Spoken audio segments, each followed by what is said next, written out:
po namin si Brother Henry sa aming recognition na Sunday, same as your program today. Yan po. So again, salamat po for the opportunity. Parang hindi ko kayo kilala. So mga minamahal, So muli po, salamat po sa pagtayo. This is my first time here in your new building. Alam niyo po, nung doon pa sa looban ang inyo pong gawain or pagtitipon, nakapagsalita rin naman po ako doon. So tagal na noon. Wala, yung marami siguro dito ay hindi naabot yung doon sa loob na nagtitipon. So kami rin po yung isa sa mga naghahatid sa Pastor Eloy nung siya po ay nasa Good Shepherd pa. Pagkatapos ng aming meeting, kami na po ni Brother Wilson o ilang mga manggagawa naghahatid kay Pastor Eloy dito sa Dagatan. So yun po, napakatagal na at minsan nga po ay hindi ko alam kung bakit ako napagsalita o parang wala yata ang Pastor Eloy invited. Kami po yung nag-handle ng service doon. So ngayon, nagsasalita ako doon. Ngayon, pagkatapos po na magsalita, lumapit sa akin ang father ni Pastor Michael, ang father nyo, na kala ko kung ano sasabihin pagkatapos ng preaching. Ay, brother, bukas ang zipper mo. Ay, ako'y hataw pa naman noon. Talagang ako'y, pasigaw-sigaw pa. Ay, yung pala, iba ang nakikita ng, anong pangalan ng father mo, bad? Niyas. Yan. So, nag-check nga ako ng zipper ngayon. Baka maulit. History itself, repeat itself. So, mga minamahal. Kung hindi ako pumunta sa CR, bukas talaga. So, anyway, mga minamahal, So, tanong ko nga po sa mga workers ninyo, sa mga Bible students, bakit ako? Marami naman ang pwedeng magsalita ng masasabihin ko. Pero sabi nila, iba po kayo, sir. Iba kayo. At biyaya po na pumasok sa aking isip na bakit nga, biyaya nga naman.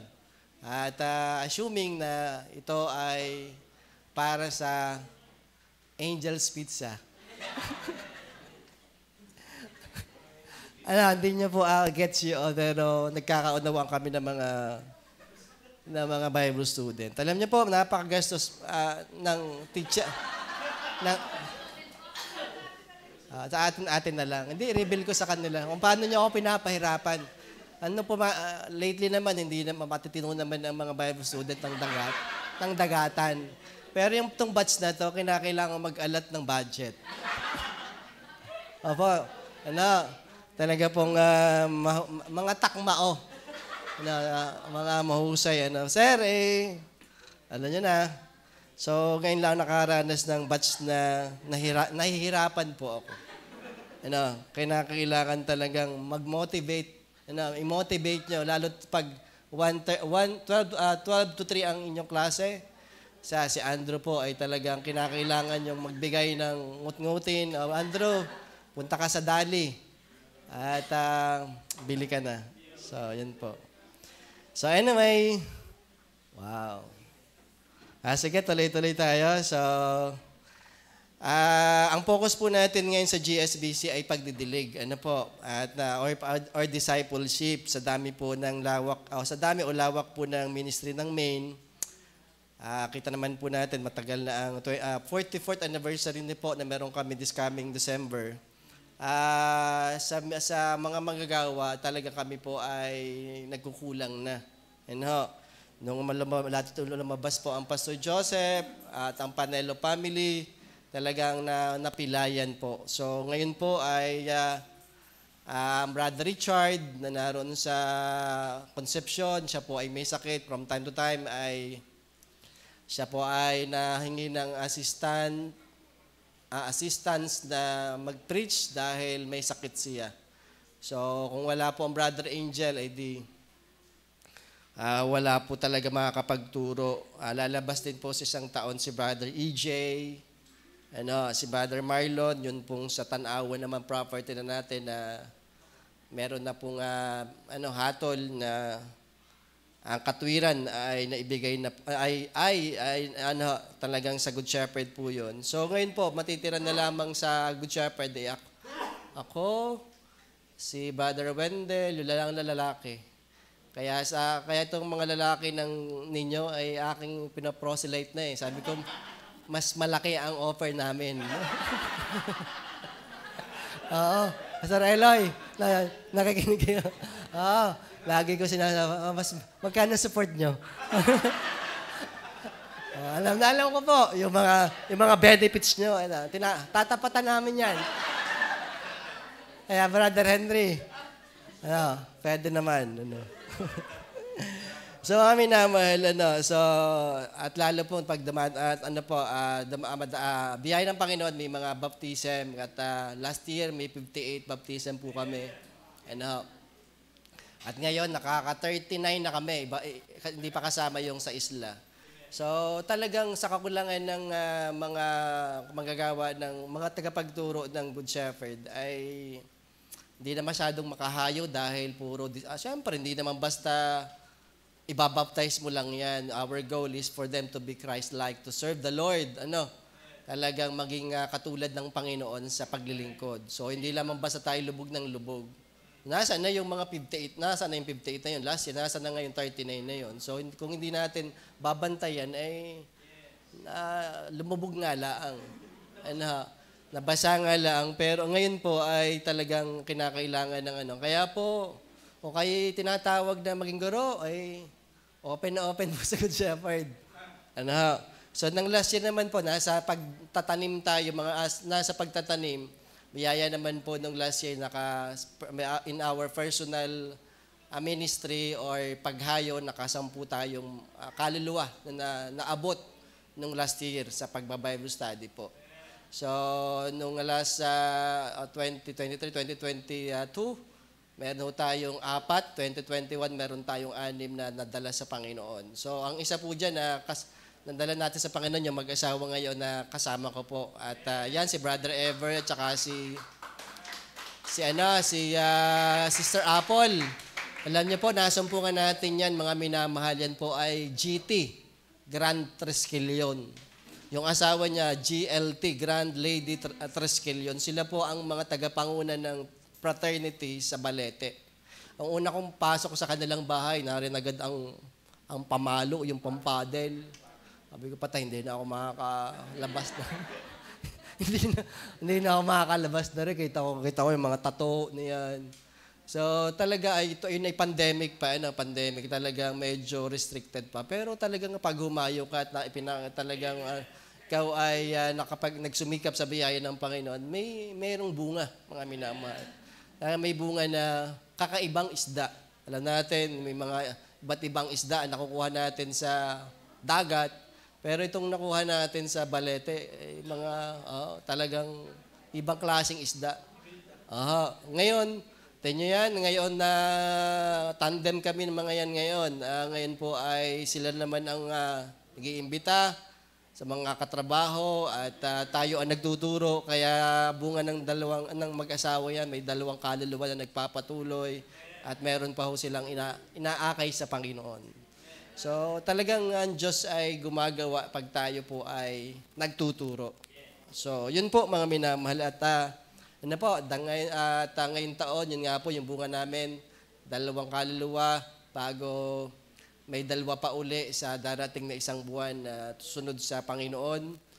Bagamat hindi po tayo nagpo-post, sabi nga dito ko rin naman napakinggan na, ba't ka laging kinakailangang i-post? Ayun naman ay ang Panginoon naman na nakakakita niyan.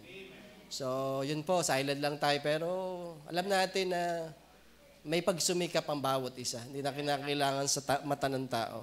So, mga minat, kanina po, biyaya ng Panginoon ay kami po, nabaptize po yung aking bunsong anak. Yan. So, kanina po. Sa pamilya po namin, kami po ay, sa Bronze, kami po ay may 20 na. So, pag kami nag-special number, ay congregation na po yun. So, yun po mga minamahal. At last year, 2 isang kapatid at isang pamangkin ang naging bunga natin sa Panginoon.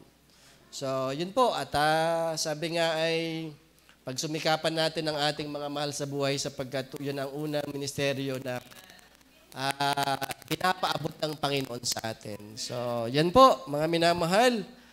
Tayo po ay mag-aral na. natin ang ating mga Bible at kaunting pagpapakilalalaan naman po sa 2 Timothy, kung inyong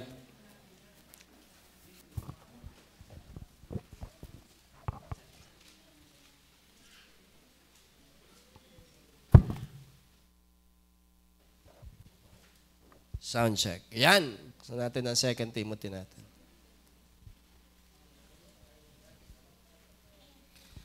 Okay, at ito rin po yung devotion na dinala ko o napakinggan ng mga Bible student na hindi naman po nadiinan. Sabi po ng 2 Timothy chapter 2 verse 1 to 6 at Santiago po ang ating pagbubulayan.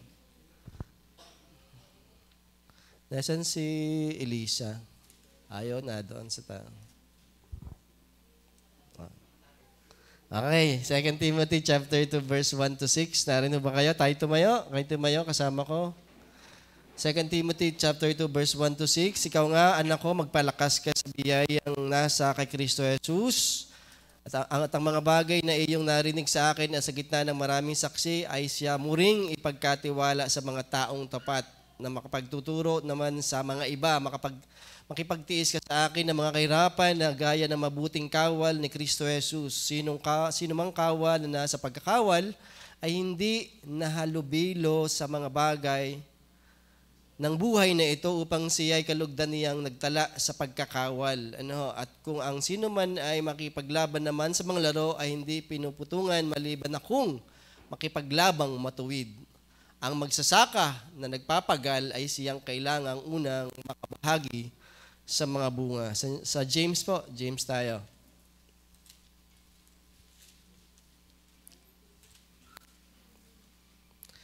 Yeah. James chapter 3 verse 1 to 2. Mga kaawag, maging guro ang marami sa inyo, mga kapatid ko. Yamang nalalamang tayo'y tatanggap ng lalong mabigat na hatol. Sapagkat sa maraming mga bagay tayong lahat ay nangatitisod. Kung ang sino man ay hindi natitisod sa salita, ay siya isang taong sakdal ang gayon. May kaya rin namang makapigil ng buong katawan. Sige po, tayo po ay manalangin. Nakilang Ama, maraming salamat nga po, Lord, sa pagkakataong nakatayo sa iyong harapan, Lord, sa kalagitnaan din po, Panginoon, ng iyong mga anak dito po sa JABC, Panginoon. Salamat po na, Lord, ang iyong mga salita ay patuloy na napapakinggan at pinaparinig niyo, O Diyos, na may kapangyarihang dumadaloy, O Diyos, hindi lang sa aming mga tenga, kundi, Lord, sa kaibuturan ng aming puso. Lord, samahan niyo po ako, samahan niyo po ang bawat isa sa pag-aaral at paghahamon ng iyong mga katotohanan. Ito po ay dalangin at pasalamat, pagkakatiwala sa iyo sa pangalan ng Panginoong Kristo. Amen at amen. So pag-aaral po natin ay tribute to the teachers. A tribute to the teachers o pagkilala at pagsuporta. Ano po? Pagkilala at pagsuporta sa mga guro. Sapagkat ito ay Teachers Recognition Sunday. Ano po? Tama ho ba? So mga minamahal, I said before, so sa pagtuturo po, katulad ng naulit, ang isang profesyong guro ay ito po yung list that I will choose. Na kung saan nung ako po ay papasok sa college, ako po ay nasa pintuan na ng LPU, ay hindi ko pa alam kung ano ang aking course na i-enroll. Sabi ko, naroon yung mga eduk. Sabi ko, wag yan. Yan ang pinakahuli na aking papasukan kung may pagpipilian. So ito na lang kasi diyan malaking sweldo daw diyan. So mga minamahal, po, dahil alam natin ang pagiging guro in the nature ng kanilang ginagawa in their daily work, mag-aral, magturo, magsaway, magsulat, talagang napaka-stressful. Amen? So kita natin, mga minamahal, but according to the good pleasure of God's will, ako po ay nakatayo sa inyo na isang nagpapasalamat na ako'y ginawa niyang guro. Yan. At so happen, back up ako ng isang asawang guro. Yung hindi mo ayaw, yung ayaw mo talagang yun ang binibigay ng Panginoon. So mga minamahal, dito po sa kwentong ito, sa Santiago, ang pagtuturo po mga minamahal, sabi nga po ay sa pagbabasa natin, being highly valued and respected profession in Jewish culture. Ang teaching po, ulitin po natin, highly valued and respected profession in Jewish culture. Many Jews who embraced Christianity sa panahon yun wanted to become teachers. Kaya nga sabi ni Santiago, huwag maging guro kasi nga po ang mga Hudyo na naging Kristiyano ay gusto nilang maging guro sa panahong ito. Talagang pinagpipilit na maging guro. Because they were given privilege to speak in the synagogue, having the words of instructions, nakatulad po na experience po ni Pablo in Acts chapter 13 verse 5, sabi ng mga tao, magsalita ka nga, nung nasa sinagoga sila, kaya kung ngayon kayo magsalita, kung ano inyong nalalaman sa kautusan. So talagang open ang mga Hudyo, mga minamahal, na makinig sa mga nagtuturo, lalo tigit sa mga kautusan sa panahon po noon. Pero dito po sa Santiago, mga minamahal, but this privilege of the Christians ay binigyan ni Santiago ng warning na though it's a pleasure and honor to teach, there are great responsibilities behind to the teachers of the word. Kaya ang pagtuturo po ng Panginoong Jesucristo sa mga alagad ay wag patawag kayo ng mga guro, isang guro natin. Dahil alam natin, behind this profession as a teacher of the word, there are great responsibilities na kinakailangan mong magawa o mapagtapatan. So mga minamahal, kaunti lang naman po. So ngayon, pagkilala po sa mga teachers, why we should really have a tribute to the teachers. Kasi po, hindi na tayo magpapakatagal. Chapter 3, verse 1, ulit ko na rin po itong mga puntos na to. Why we should it's really for us to recognize our teachers because our teachers, this profession is a restricted profession. This profession is a restricted profession. Kumbagay, ito po ay mga minamahal having a set limit. May limit po talaga. It was not intended to general, but rather to particular Christians only. So mga minamahal, hindi lahat, hindi lahat, at sabi pa nga dito sa talatang ito, sa kalagayang ito, huwag maging guro ang marami sa inyo. Dahil ang pagiging guro, mga minamahal, ay hindi po yan panawagan sa lahat. Hindi yan panawagan din sa isang bahagi sa maraming Kristiyano, lalo tigit sa kalagayan nila. This is a restricted profession, mga minamahal. Dahil alam natin, mga minamahal, na ang Diyos ang nagbibigay nito. Ang Diyos ang natawag nito. Walang sino man o anumang tumatawag o dakilang tumatawag o makapangyarihang tumatawag sa isang profesyong guro. Kundi ang Panginoon. Hindi tayo narito ng panawagan ng support, panawagan ng pastor, panawagan ng kung sinong pangailangan, kundi ito'y panawagan ng Panginoon. Kaya sinasabi, wag ang marami sa inyo ay maging guro dahil ito'y hindi para sa lahat. Hindi ito para sa lahat. So yun po mga minamahal, bagamat alam natin mga minamahal na kasagutan ang pagkakaroon ng guro sa napakalawak at napakaraming tuturuan. But kung may kakulangan sa pagkakaroon ng mga guro, ulitin ko po, may kamalian o kasamaan sa pagkakaroon sa isang bahagi ng maraming guro. Narino ba kayo? So, naintindihan na ba natin? So, alam natin, as I said, this calling is not from any person nor institution, motivated, inspired, hindi ng personal o pamilyang kalagayan lamang. So, mga minamahal, hindi sa pagiging mahusay o marikit magsalita kung bakit ikaw ay gustong maging guro, hindi po yan ang basihan. Mga minamahal, ang basihan natin ay ang soberanong panawagan, minagaling ng Panginoon upang ikaw ay matawag na guro ng kanyang salita. Narintindihan ba natin? So kaya nga sabi ng Ephesians 4 verse 11, and God gave some, hindi many. Hindi all. Some apostles, and some prophets, and some evangelists, and some pastors, and teachers. So, naintindihan ba natin mga minamahal? So, yan po, Kaya nga dito sa 2 Timothy chapter 2, 3 to 4, ay sabi po ni Pablo kay Timothy, you must endure with hardness as a good soldier of Jesus Christ. As a good soldier of Jesus Christ. Pagdating sa verse 4, chosen him to be a soldier. Chosen him to be a soldier. Kaya, bago ka maging talagang guro o talagang sundalong guro, you must have the calling of God, na hindi kung sino ang tumawag sa inyo, hindi kung sinong pumili sa iyo, kundi ang pumili sa atin ay ang Panginoon. Narinig ba kayo mga minamahal? At ang kanyang pagpili, mga minamahal, ay hindi nagkakamali. Hindi nagbabago. Nung pinili ka at ikaw ay naging guro na, siyempre, hindi siya nagkamali o hindi siya, ito pala yung aking napili.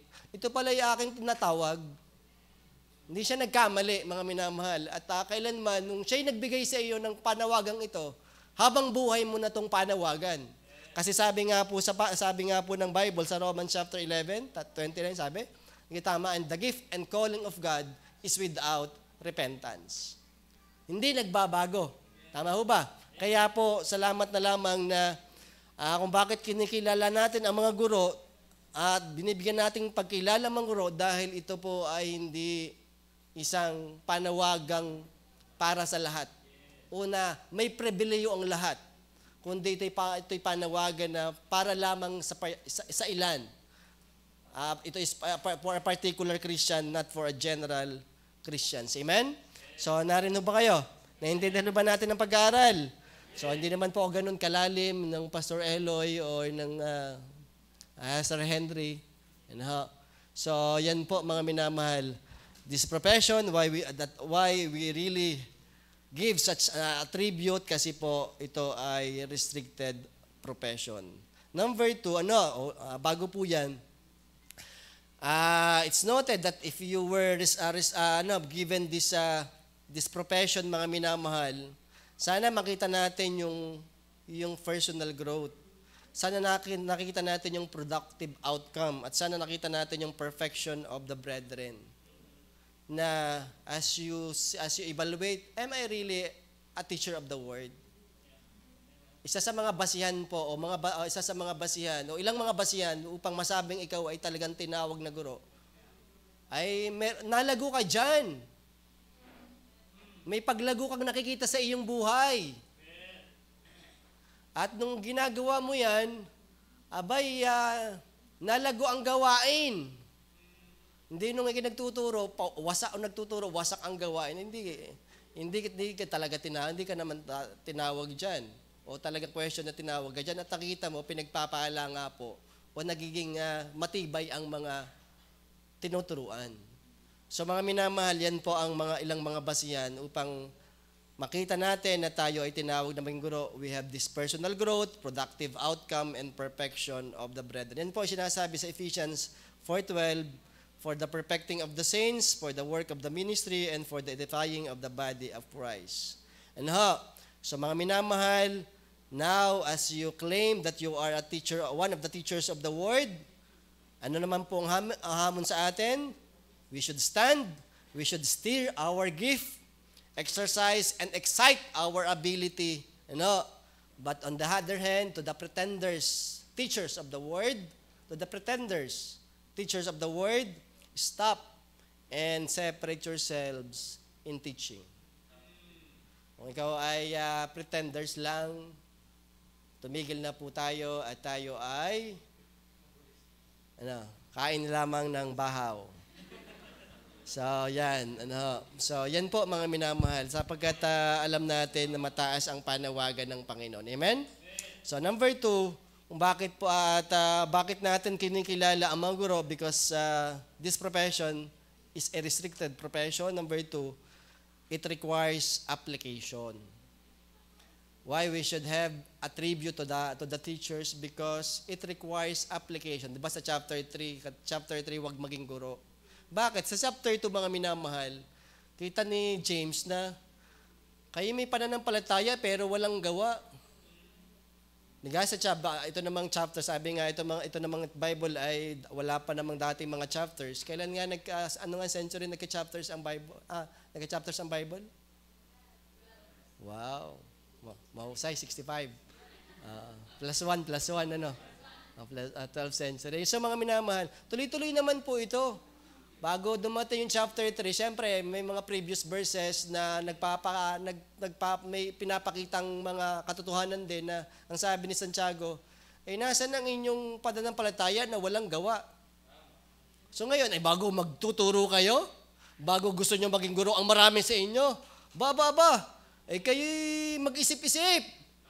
Kayo muna talagang umupo at baka mapahiya lamang kayo kasi iba ang taas ng panawagan ng isang guro. Dapat bago nyo mabasa ang chapter 3, may chapter 2 muna na dinidemand at talagang sinachallenge ni James na, nasaan ang inyong pananampalataya? Yan ba ang may pananampalatayang walang gawa?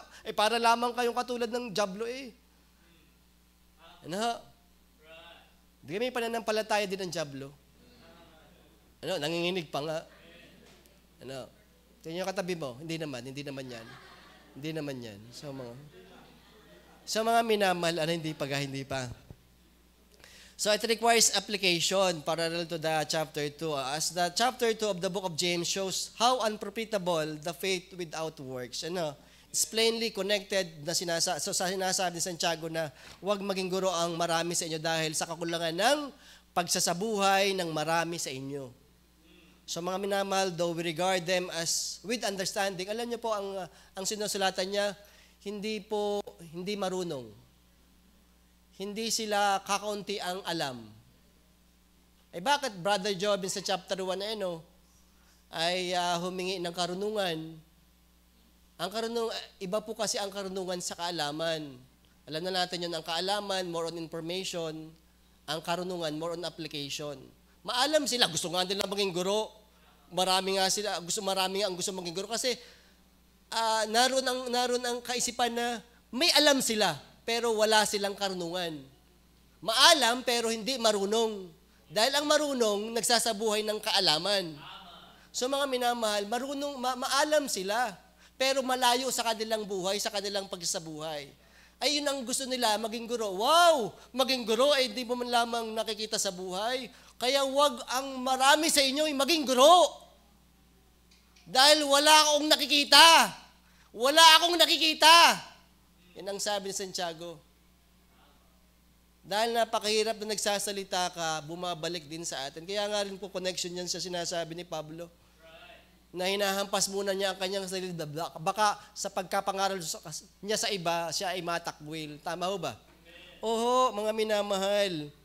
Alam natin na napakahirap magturo ng pananalangin kung hindi tayo nananalangin.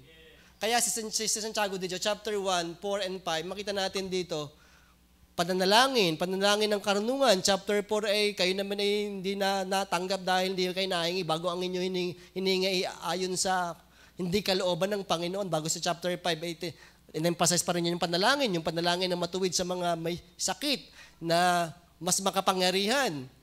Patawag ang matatanda sapagkat alam natin na mas makapangyarihan dahil kinikilala nating matanda ay mas matuwid, mas makapangyarihan na kanilang panalangin. Tanyo, ganun ang pagtuturo ni Santiago. Bakit ganun na lamang ang pagtuturo ni Santiago? Dahil buhay niya 'yon. Dahil Santiago, mga minamahal, ayon sa theologian, sa pag-aaral, he was labeled as camel ni man. Camel ni man. Alam niyo ibig sabihin ng camel ni man si Santiago? Yung kanyang tuhod, mga minamahal, katulad ng tuhod ng kamelyo sa kapal ng kalyo, sa kapapanalangin, bilang pastor ng Jerusalem. Kaya naman ang diin niya, puro panalangin dahil yun siya Yun siya. Ang hirap magturo ng panalangin kung ikaw mismo sa iyong sarili, hagya ka ng manalangin o hindi ka nananalangin sa buhay. Kaya ganun ang kanyang ginagawa. Amen? Nakita niyo ba yung istorya ngayon? So ganun po, kaya idiniin niya ang panalangin kasi alam niya sa kanyang buhay, he has the authority. Bago naroon yung mga wag pagtatangi, wag kayo magtatangi. Dahil hindi siya nagtatangi. So mga minamahal, yan po ang nakikita natin kung bakit we should really recognize at really worthy. In some way, in somehow worthy ang mga teachers na to be recognized, to be appreciated kasi ang taas ng meron dapat sa isang guro. Una tigit, meron siyang, ang panawagan niya hindi galing sa tao.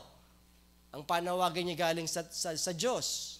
At ang pangalawa, nagsisikap siya na ang kanyang tinuturo ay ayon sa kanyang sinasabuhay. Narino ba kayo? It requires application. Madali lamang po tayo para makakain na ano. Narino ba kayo? Yan, alam ko naman, kilala ko mga estudyante nyo. Sir, naman. Sarap ganun. Lang daw habang ako'y nagkaklase, bigla na lamang, Sir, sarap ng angel speech ah. Ano yun? Out of context sa ating pag-aaral yun ah. Lalo na yung si ano.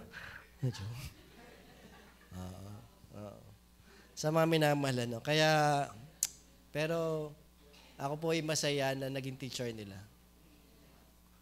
I'm really proud na naging guro ako ng mga batang ito. Kaya, tawag na po sa akin, Ninong eh. Alam niyo po, kaya ako umalis ng Young Feelers eh. Isa po sa mga dahilan kung bakit umalis ng sa leadership ng Young Feelers. Lahat sila. Kaya yung nag-i-struggle nga ako pag magbabudget ka. Ay syempre, magpe-first fruit. Ano pa ba? Nasasabay pa. Buti nila may backup ako ni Mrs. Ano.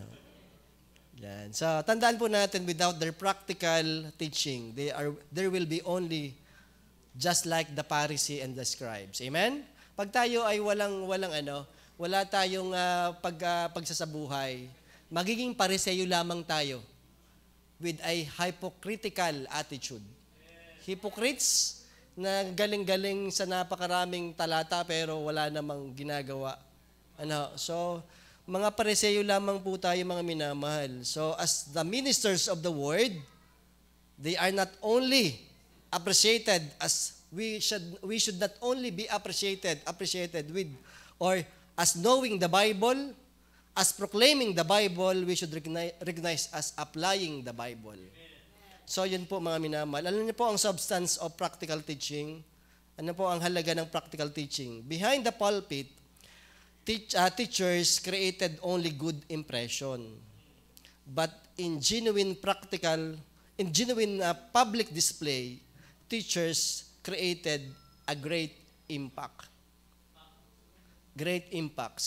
Pag ikaw po ay teachers lamang, na walang masyadong buhay, good impressions lang. Pero pag mayroong backup ng buhay, hindi lang good impression, great impact ang meron ka. Narinig ba kayo? So, okay. Tapusin natin. Amen? So, okay. Number 3, mga minamahal, why we should recognize? Number 3 po, because teachers will receive condemnation. All will receive greater condemnation. Yan naman po makita natin sa chapter 3. Tama ho ba? Na wag maging guro ang marami sa inyo sapagkat, anong sabi po? Anong sabi mga minamahal? Yamang nalalamang tayo'y tatanggap ng lalong mabigat na hatol. So mga minamahal, lalong mabigat na hatol. Kaya hindi po madali ang pagiging guro. Hindi talaga. Yung lahat bang mayroong ganito ay mga teachers ba? Mga teachers ba yan? Dami pala, no? Mga teachers po, teachers. Sunday school teachers. So, ang dami, ano? Pwede bang sa amin na lang kayo? Mas malaki.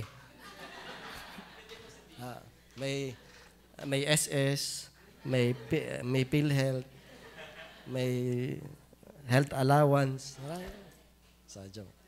Basta relay. Yan. So, mayaman kayo sa workers. Kami naman ay mayaman sa members. Yan. So, okay. Sige po, parang barter na lang, ano. Payag kami ba? Limang members, isang worker. Payag kayo? Ang ratio, 1:5. Payag ka, Father. Unahin ko si Henry. Ayaw. Adi, okay, tataasan ko ang offer. 1:10. Si Jandar na. Wala lang iba.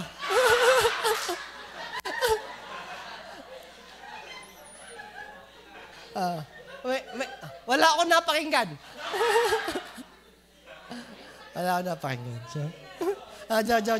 Joke. Malay mo, maging anak ko yan.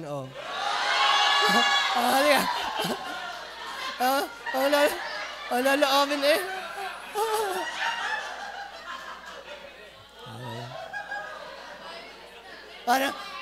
Parang pinagpawisan ako eh. Lord, biro lang po. Okay. Okay. Ano natatandaan niyo? Joke? Okay. So, mga minamahal na. Okay. So, will receive condemnation, mga mabigat na hatol in the presence of Christ and in His judgment seat of Christ, in His judgment seat, mga minamahal. So, alam natin, meron tayong harapin na hukuman. Amen? So, kapag po talagang tayo nag-inspire na maging guro, ay mag-isip-isip muna. Dahil tatanggap hindi lamang ng simpleng hatol, kundi ng mabigat na hatol. Bago sasabihin, guro ako.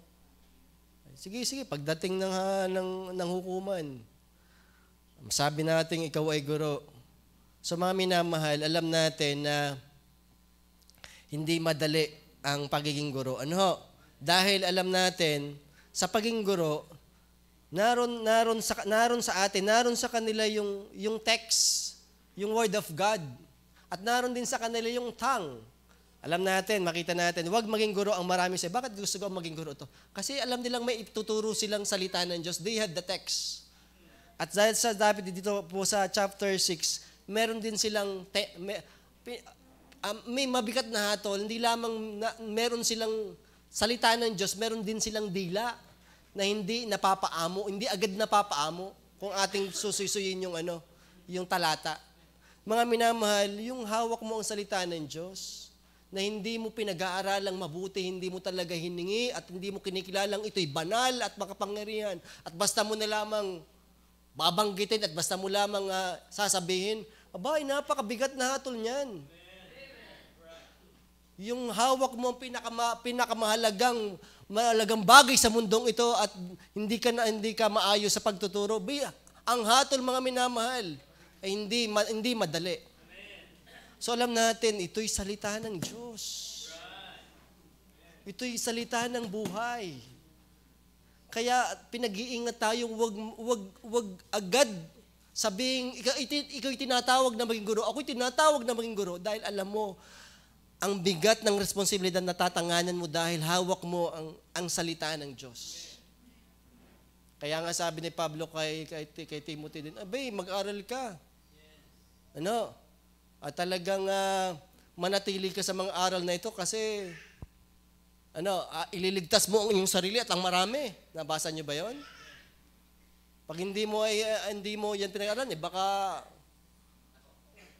patay kang bata ka. So mga minamahal, nasa atin po ang text. Kita kinakailangan talagang upuan at ipanalangin sa Panginoon dahil hindi natin ito kayang intindihin unless there's a work of the Holy Spirit. So mga minamahal, we have the tongue na kung saan po ay isang bagay na hindi napapaamo, masamang hindi nagpapahinga, sabi po ng James chapter 3 verse 8, na puno ng lasong nakamamatay. Sabi nga ng Mateo 12:36-37, at sinasabi ko sa inyo na ang bawat salitang walang kabuluhang sabihin ng mga tao ay ipagsusulit nila sa araw ng paghuhukom. Sapagkat sa iyong mga salita ay ikaw ay magiging banal at sa iyong mga salita ay hahatulan ka.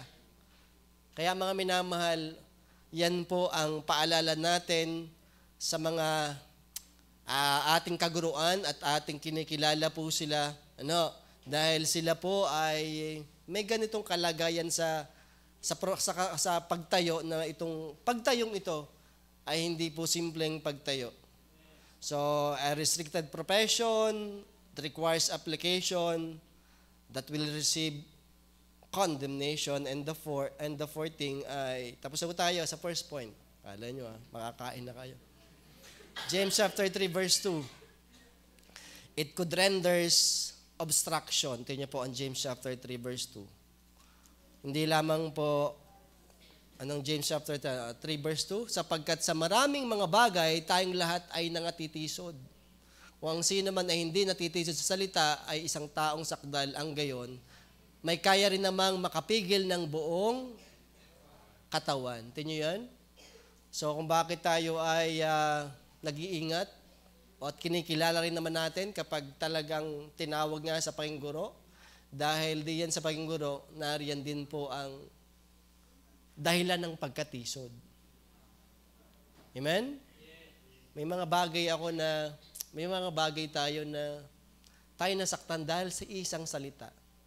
Sa ilang salita. Hindi natin yun maalis.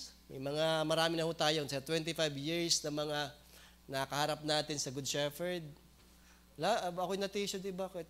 Sama ng salita nun, hindi naging maingat. Alam niyo, sa 58, may ilan na hindi naging maingat sa pagsalita ng mga dating mga membro.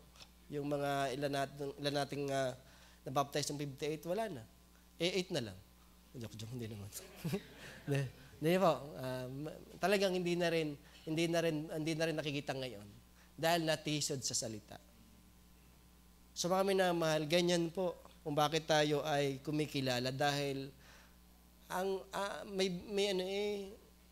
malaki ang nasa likod ng isang guro. Malaki ang nasa likod ng isang guro dahil hindi naman natisod sa maraming tao, pero nung nagsalita yung gurong yun, natisod Dahil sa kakulangan ng paghanda, kakulangan ng pagsasabuhay, kakulangan ng pag-aaral, natisod. So mga minamahal, yan po. Ay alam naman natin sa Luke chapter 17, anong ginagawa sa mga dahilan ng mga katitusuran. Anong sabi po sa Luke chapter 17? Ano yung mga ginagawa sa mga pinanggagalingan ng mga katitusuran? Yan, talian sa leeg at ihulog sa dagat. So mga minamahal, yan po ang ating nakikita. Narin pa ba kayo? Yan po. So yun po, at dito sa bahaging ito naman po, balik tayo di kaunting pag-appreciate laan naman po. 2 Timothy, balik tayo sa 2 Timothy chapter 2. Yan. Kung meron tayong nakikitang mga minamahal na dahilan kung bakit natin kinikilala at pinapasala at talagang tinatanghal sa biyaya ng Panginoon, sa pangalan ng Panginoon, pagkilala, ay ano naman po yung ating verse chapter 2, verse 6. Yan. Sabi dito po, ang magsasaka na nagpapagal ay siyang kailangang unang makibahagi sa mga bunga. So, ito naman yung paraan. Alam natin mga minamahal, yung bunga, tinignan natin sa malalim, ay sa mga bunga. Ay ito po yung simply to say, an appreciation in various ways. Dahil hindi naman material appreciation ang kinakailangan ng isang teachers. They need social acceptance, emotional understanding. Ang kinakailangan din ng guro, di ba? Pag di man basta tayong mga guro ay nangangailangan ng material. Tama ho ba? Nangangailangan tayo ng some way ay ng pananalita na nagpapalakas din ng ating damdamin. Amen? Na more than sa tinatanggap nating material na bagay. Narin mga minamahal na maraming pwedeng bunga o ibigay na bunga o talagang ipagkaloob na karapat-dapat na bunga sa isang guro. Ang una po, mga minamahal, ay tingnan po yung bago yan. Tingnan yung Galatians chapter 6 verse 6. Galatians chapter 6 verse 6. Pagkilala sa mga tagapanguna o sa mga guro, kasama mga guro. Datapwat, ang tinuturuan sa aral ng Diyos ay makidamay doon sa nagtuturo sa lahat ng mga bagay na mabuti. Alam nyo ang Galatians, Sa mga sulat ni Pablo, hindi siya humingi ng pray for me. In all the epistles of Apostle Paul sa mga churches, sinabihan niya na, oy, pray for us, pray for me, that we could really, share the word of God powerfully. Sa Galacia lamang siya hindi humingi. Bakit? Dahil kita natin, kung pag-aaral natin ang Galacia, mga mangmang ng taga-Galacia. Mga talagang pinakita niyo kung gaano ang espiritu, kung gaano ka-immature ang Galatians. Na sila'y nadaya agad, nagpadaya agad sa maraming mga bulaan. Ngayon, tingnan niyo po, pero even ganun ang espiritu ng taga-Galacia, sinabihan pa rin niya na, uy, inyong kilalanin ng mga nagtuturo sa inyo. Ang hamon naman sa atin, hindi tayo taga-Galacia na napaka-immature upang hindi natin kilalanin ang ating mga guro. Kung ito nga, na mga immature na kilalanin, tayo pagang nagsisikap na may maging karapat-dapat sa Diyos at maging maayos sa Diyos. Tayo pag ang hindi dapat na kilalanin ang mga kaguruan natin, ang mga nagtuturo sa atin. Ito nga nagagalasya, yung mga immature magkaroon kayo ng pagkilala, tayo paga, ikaw paga, na hindi Galatian kundi JABC. Tama? Talagang dapat kinikilala natin ang mga nagtuturo sa atin. Amen? Opo, mga minamahal, So, sabi nga sa Matthew chapter 13, tingnan po, Matthew chapter 13 verse 1. Alam ko namang ito nababasa nyo to. Chapter 13 verse 1. Na magkagayon, ng araw na ngayon, nang nababa si Jesus sa bahay at naupo. Tama ba ako? Sa tabi ng dagat. Sa verse 2. Hindi 13, Saan yung talata? Na-miss yung yung sabi doon, nang magkagayon nagsalita si Jesus sa mga karamihan at sa kanyang mga alagad. Nagsasabi, nagsisupo ang mga eskriba at mga represeyo sa luklukan ni Moses. Yun po ang sabi doon. Lahat nga ng mga bagay na sa inyo'y kanilang ipag-utos. Verse 3. Verse 3 yun. Verse 3 na ako. Sabi doon, lahat nga ng mga bagay na sa inyong sa kanilang ipinag-utos ay gawin ninyo at ganapin. Dapat huwag kayong magsigawa ng alinsunod. 23, not 13, 23 po. So, thank you. Sabi sa verse 1, yan, anong sabi ng Panginoon sa mga eskriba? Oy, sa mga alagad. Mga alagad, tingnan niyo itong mga eskriba at pariseyong ito na nasa luklukan ni Moises. Diba, alam natin na sila ay malayo sa kanilang tinuturo. Pero pagdating sa verse 3, lahat ng mga bagay na sa inyo kanilang ipag-utos, dahil tama, ay igawin ninyo at ganapin. Dapat huwag kayong magsigawa alinsunod sa kanilang mga gawa, sapagkat kanilang sinasabi, hindi ginagawa. Ang puntos laan naman natin dito, yung kahit ganun, napakalayo ng buhay ng mga Pariseo at Eskriba dahil tama yung kanilang ginagawa, yung kilalanin. Ayan pagayang mga kaguruang yan, na hindi naman mga Pariseo, mukha lamang, mga Pariseo at hindi naman Pariseo na walang-wala, na hindi naman walang-wala. Tama? Yan pag ang hindi natin kikilalanin, ay talaga namang sabi ni Pastor Eloy kanina, I am proud to the church workers. Wow. Pinagmamalaki po kayo ng Pastor Eloy. Sana nga dyan. So, pinagmamalaki kayo dahil napakasipag ninyo. O di yan. Kung ito nga pinakikilala ni Jesus, kilalanin niyo kahit ang kanilang buhay ay malayo. Dahil sa kanilang mga itinuturo na tama, ay tayo paga na nagsusumikap sa pagsasabuhay. Amen? Ang hindi dapat hindi kilalanin. So mga minamahal, anong klase mga pagkilala po? Una, hindi naman po lagi material, yung tanggapin natin at sila at ating, as we receive them and hold them. Yung tanggapin natin, alam niyo po, si Pastor kami, tanggap kami ni Pastor. Kahit kami magkakaiba ng views, talagang tanggap kami ni Pastor, huwag na yung pagtalunan yun. Ah, ang atin na lamang isipin ay yung ikalalawak ng gawain. Meron kaming kanya, di ba? Alam niyo naman po ang history ng Good Shepherd. Pero dumating sa amin na bagamat kami tanggap ni pastor, hindi tinanggap si pastor. Yun ang problema. Tanggap kami ni pastor na hindi tinanggap si pastor. Si pastor ang hindi tinanggap pa. Kaya yun, nagkagulo. Alam natin, kahit magkakaiba tayo, magkakaiba. Kung naroon yung respeto at pagkilala, hindi tayo magkakaroon ng gulo sa iglesia. Pero kahit kayo ay magkakapareho, hindi yan ang assurance ng strong relationship within the church kapag walang respeto. Amen? Hindi po, kami church na iisang aming conviction. Hindi yan ang basihan ng pagiging talagang strong relationship. Ang strong relationship pa rin yung ugali. Yung ugali pa rin. Na kahit ganun tayo at magkakapare pero hindi natin kinikilala ang isa't isa, magkakaroon pa rin ng problema. Pero ang hamulaan naman po sa atin, ang mga teachers ay ating kilalanin. Dahil yan naman po sinasabi ni Pablo sa Philippians chapter 2 verse 29. Tanggapin nga ninyo sa Panginoon ng buong galak at gayon ang papurihan ninyo. So number 2 po, not only dalawa na lamang po, not only receiving and holding, but also knowing and loving them.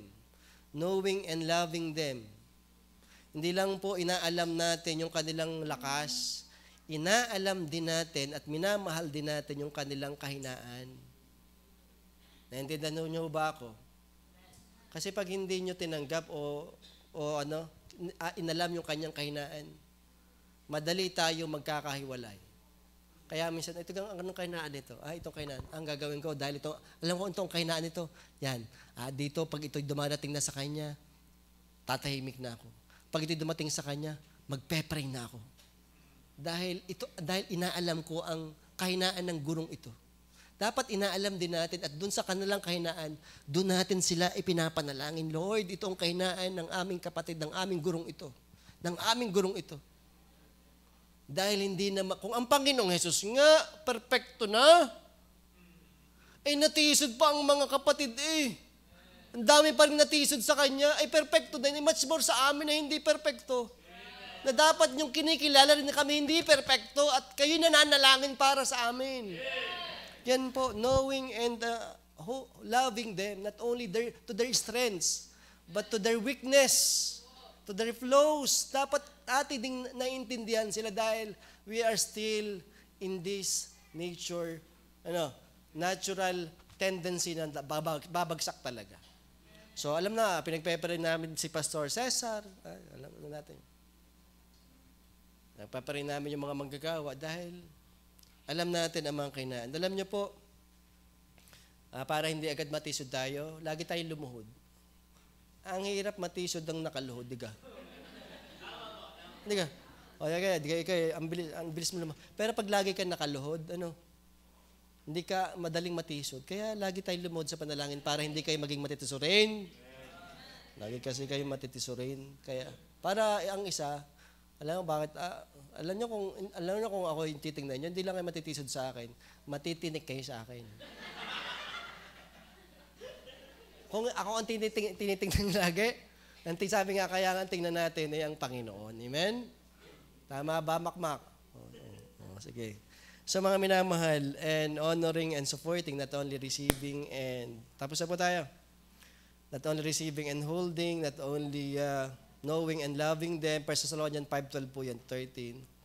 And the last, honoring and supporting them, katulad ng sinasabi dun sa 2 Timothy 2:6 na, ang nagpapagal ay karapat-dapat sa kanilang bunga. Siyempre, nangangailangan din, So, sa mga teachers, yan. So, salamat po, may kaunting mga token. Ang isa sa mga kinikilala ko talaga pag mga teachers, mga birthday na mga kaguruan namin, ang mga magagawa namin, kinikilala ko ang misis ko. Laging delivery po from Shein. Ano naman yan? Ito ay sa mga manggagawa natin. Wow, talagang napakapalad mo sa akin. So, ganun po ako pinagpapasalamat sa Panginoon ng aking misis. You know? So, talagang mahal niya ang manggagawa. No. Kaya naman po ay na talagang may biyaya po sa Panginoon. No, may biyaya ang Panginoon. So, yan po mga minamalan ho. Sabi nga natin ay sa mga kumikilala sa mga guro ng salita ng Diyos. Anong sabi sa Matthew chapter 10 verse 42? Ang sino mang magpainom sa isa sa maliit na ito kahit sa isang sarong tubig ng malamig, tama ho ba? Dahil sa pangalan ng alagad, katotohanan sinasabi ko sa inyo na hindi mawawala ang ganti ng langit. Amen? Alam niyo po, dito ako magtatapos. Bago po yun. Sa hamon po natin sa mga aspirant teacher, magsuri muna sa sarili. Sa mga actual teacher, mag-iba po yun. Aspirant teacher and the actual teacher versus the actual teacher. The aspirant teacher, mag-isip muna sa sarili. Pero sa mga actual teacher na, maging mabuti at matapat sa sarili. And one of my heartfelt experience sa pagiging guro, nung papanaw po ang aking tatay. Doon ko na-appreciate yung panawagan ng pagtuturo ng salita ng Diyos. Ang tatay po ay, sa magkakapatid po namin, ako po yung pinakabunso. At ako po yung napagsumikapan lamang na makatapos ng pag-aaral. Sabi nga, the last alas, the last card. Ang tatay ko ay tricycle driver, gabi, araw, lalo sa gabi, uwi ng alauna dahil sa pang-tuition ko. Expect na makakatulong. Siyempre, yung typical na Pilipino na makatulong sa magulang. So ngayon mga minamahal, so happen, nakapagtrabaho ng kaunting panahon at nag-full time na. Siyempre, sabi naroon yung unmet expectation na para bang ang dating ay, ikaw, bahala ka. Ay di, bagamat Kristiyano naman po sila. So, siyempre, suportado ng tatay, ng magulang na ikaw, kung saan ka masaya. Ngayon, nung siya bago siya ilang araw o bago siya mamatay, at dying talaga ang tatay. Kausap na namin, kinakausap na lagi namin. Dahil ang tatay po ay nag-abroad din yan. Dahil alam natin, ang abroad nun ay lalo sa Saudi, mekaniko po siya. Ay napakahirap at hindi na siya bumalik dahil sobrang homesick. Dito na lang daw siya magta-tricycle driver para ako makatapos. Ay di, and the story, ay nung siya mamamatay, sabi niya, Joben, ka. Sabi, ang hina ng kanyang boses, sabi niya, Joben, alam mo, kahit hindi mo kami natulungan sa material at hindi mo kami nabigyan ng maraming pinansyal, pero ang pinagpapasalamat ko sa Panginoon, pinakilala mo si Jesus sa aming pamilya. Alam niyo po, wow. Kaya na-appreciate ko ang langit Dahil lang kung merong makikita kong tatay na naging bunga natin sa Panginoon. Sabi niya, doon ko na-appreciate, Lord, salamat. Ako'y tinawag niya maging guro. Na bagamat ayaw na ayaw ko. Naging bunga natin ang magulang natin. Na hindi lang natin makikita ngayon, pero makikita natin sa pangwalang-hanggan. Lahat, salamat po mula po sa akin, at sa pagkabiyaya ng Panginoon na nakakapagturo, 20 plus na po kami sa aming pamilya. At nabaptize nga po yung bunso kong anak kanina. So, salamat po sa pagkakataon na ako po ay nakatayo. At sana po ay ating pasalamatan ng Panginoon sa mga tinatawag niyang mga guro sapagkat hindi po madali ang maging guro ng kanyang salita. Tayo po ay manalangin.